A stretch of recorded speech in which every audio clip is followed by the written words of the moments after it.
everyone. I'd like to welcome you all to a very important meeting today at Palo Manufacturing Corporation. Today, I want to discuss about the construction of asset that we will be doing, and we will be doing the initial recognition of the properties under Mfrs 116. I am the CFO, Mr. Muhammad Adib. With me, I have Mr. Fachrul, our Financial Director, Ms. Yeong, our Accounting Manager, and our three Audit Committee Representative, Ms. Annesa Najma, Mr. Ahmad Iqbal Hakim, and Mr. Teo Jing Yue. So, without further ado, let's begin our discussion. Thank you, Mr. Adib. To begin, let's revisit the key criteria from recognizing new assets under Mfrs 116. According to the standard, we recognize an asset when it is probable that future economic benefit will flow to entity, and the cost of the assets can be reliably measured. That's correct, Jai. Property, plant and equipment can be measurable in an initial cost and the subsequent cost, which include all the directly attributable costs to bring in the asset to its working condition. Yes, these following terms are used in the standard to portray the cost of an item of property, plant and equipment is the cash price equivalent at the recognition date. In this situation, we all know the faster we are about to hold in a new property, it will allow us to enable us to conduct our production efficiently. The prime purpose of this acquisition is to reduce our business risk from bankruptcy. I believe with this plan, it will surely help us be more of a cutting-edge company in the industry today. Can you provide an example related to our recent construction project to help illustrate this, Mr. Fachrul? Certainly, Mr. Adib.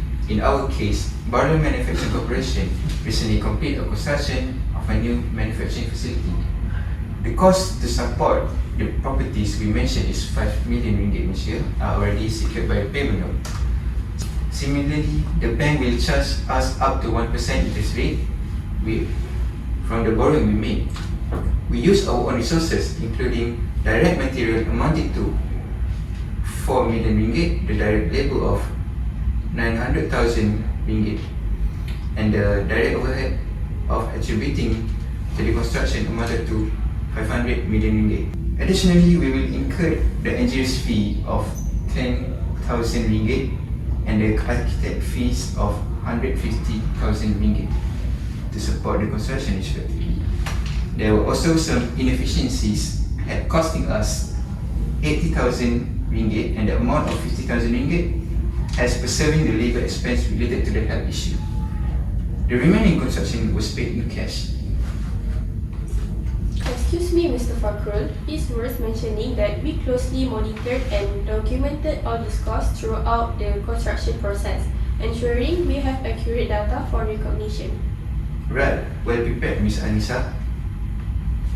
Let's move on the topic of depreciation. Depreciation allocates the cost of the assets over its useful life. Choosing an appropriate depreciation method and estimating the asset's useful life are essential. Absolutely, Yeong. In this case, we need to carefully consider the useful life of our new manufacturing facility, considering factors like expected physical wear and tear, estimated usage, and any other relevant factors. The depreciation method applied to an asset should be reviewed at least at each financial year end, and if there has been a significant change in the expected pattern of consumption of the future economic benefits embodied in the asset, the method should be changed to reflect the change pattern. Throughout the perception of mine, I believe our facility is designed to operate efficiently for at least 20 years, with a given our maintenance plans and equality of construction materials. In this case, we should apply a straight line method upon the initial measurement at the date of the asset revalue. Alright, concerning the calculation, we should exact all these costs Mr. Fachrul have mentioned earlier, whenever any initial form of cash equivalent in opening our new facility, that becomes a carrying amount once it's ready for use. Every Audit committee members, you may show your findings.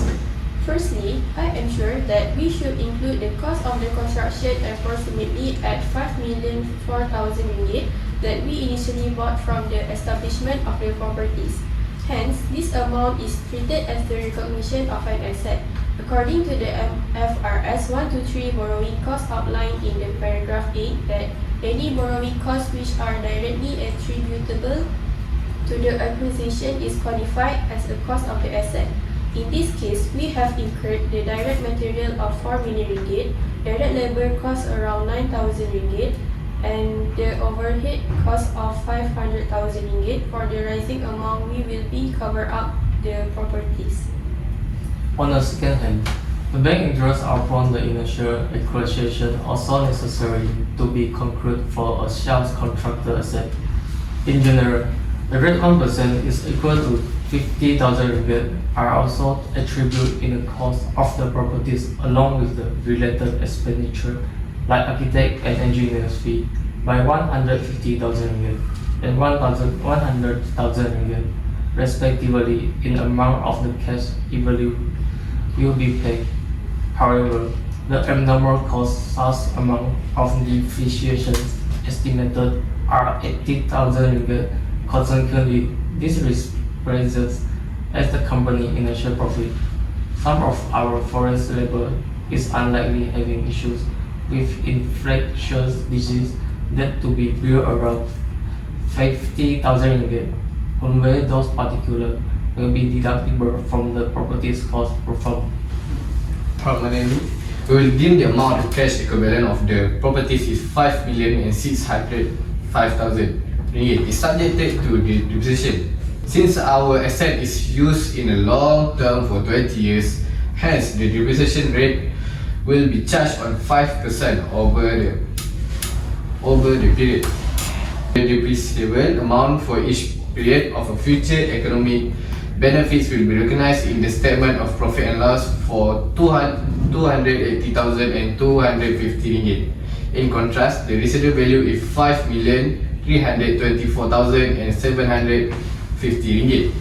This useful life of an asset shall be reviewed at each financial year and for first period after deducting accumulated depreciation. Right, ladies and gentlemen, to proceed to the end of our discussion today.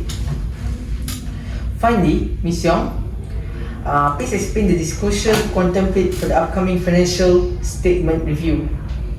When it comes to financial statement, we need to disclose information that provide user with a clear understanding of our property, plant, and equipment. This include clearing amount, depreciation method, and useful life. Transparency is the key. Additionally, Ms. Yeong, we should ensure that our disclosure comply with the relevant regulation and legal requirement, guarantee the highest level of transparency and compliance. Okay, conserving the requirement of disclosing a plan, properties, and equipment as it said in the paragraph 33. Our financial statement will reveal the existence and amount of restriction on title and property, plant, and equipment pledges as security for liabilities. The amount of the expenditures recognized in the carrying amount of an item of property, plant, and equipment in the cost of its construction, or the amount of the contractual commitments for the acquisition. Mr. Teo, what will you update in this situation? Inside the figures for disclosure in the journal entry, first and foremost, we need to recognize the amount of the blank loan of 5 million ringgit was made which credit to our account, for instance, Debit Bank and credit of labor.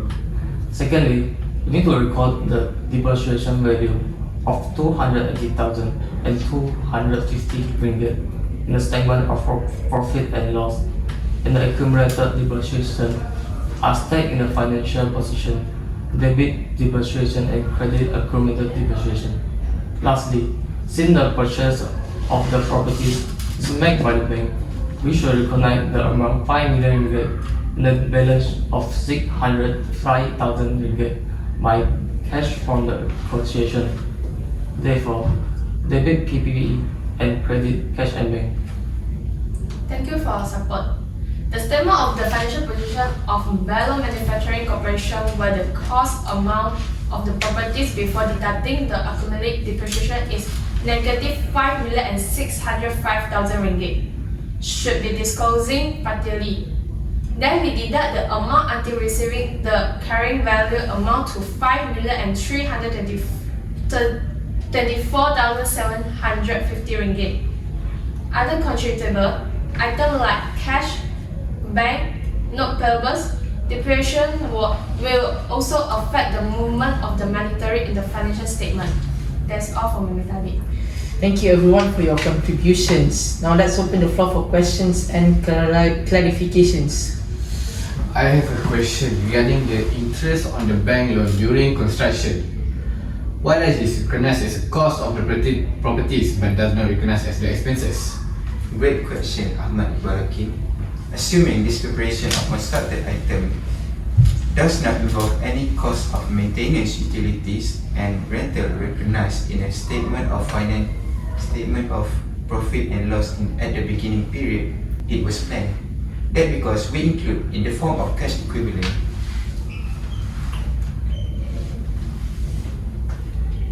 Thanks. No more comment from me.